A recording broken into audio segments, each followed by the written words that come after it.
চট্টগ্রাম বন্দরে new mooring container terminal পরিচালনায় চট্টগ্রাম বন্দর কর্তৃপক্ষের বিদেশি কোম্পানির সঙ্গে চুক্তির চলমান প্রক্রিয়ার বৈধতা প্রশ্নে জারি করা রুলে দ্বিধা বিভক্ত রায় দিয়েছে হাইকোর্ট।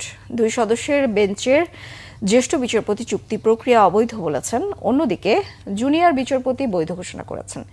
এ রায়ের ফলে এই মুহূর্তে কন্টেইনার টার্মিনাল পরিচালনায় বিদেশি কোম্পানির সঙ্গে চুক্তির প্রক্রিয়া চালানো যাবে না বলে মত দিয়েছেন রিটকারীর আইনজীবীরা।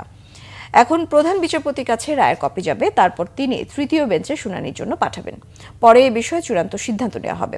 তবে অতিরিক্ত অ্যাটর্নি জেনারেল অনিকার হক বলেছেন, দ্বিধাবিভক্ত রায় হলেও চুক্তির প্রক্রিয়া চালাতে কোনো বাধা নেই। গত 25 নভেম্বর চট্টগ্রাম বন্দরের নিউ মুরিং কন্টেইনার টার্মিনাল পরিচালনায় চট্টগ্রাম বন্দর কর্তৃপক্ষের বিদেশি কোম্পানির সঙ্গে চুক্তির চলমান প্রক্রিয়ার বৈধতা প্রশ্নে জারি করা রুলের শুনানি শেষে এ রায় দেওয়া হয়।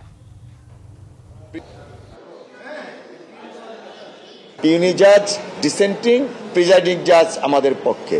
তো এখন প্রসিডিউরাল ম্যাটার হচ্ছে, this matter will be referred to honourable chief justice. তিনি একটা তৃতীয় বেঞ্চে পাঠাবেন, সেই বেঞ্চে আবার শুনানি হবে। যেহেতু মিনহোয়াইল একটা প্রিজাইডিং জাজ উনি এটাকে ডিক্লেয়ার করেছেন ইলিগ্যাল হিসাবে, যে কারণে এটা আমি বলছি আনফেয়ার হবে এই প্রজেক্টটাকে ক্যারি অন করা এট দিস স্টেজ। চট্টগ্রাম বন্দর কর্তৃপক্ষ বা সরকার যে পর্যন্ত সুপ্রিম কোর্টের তৃতীয় বিচারপতির রায় না হবে সে পর্যন্ত আগাতে পারবে না, আগানোর সুযোগ নেই। তো আমরা আশা করি খুব তাড়াতাড়ি সিদ্ধান্ত হবে।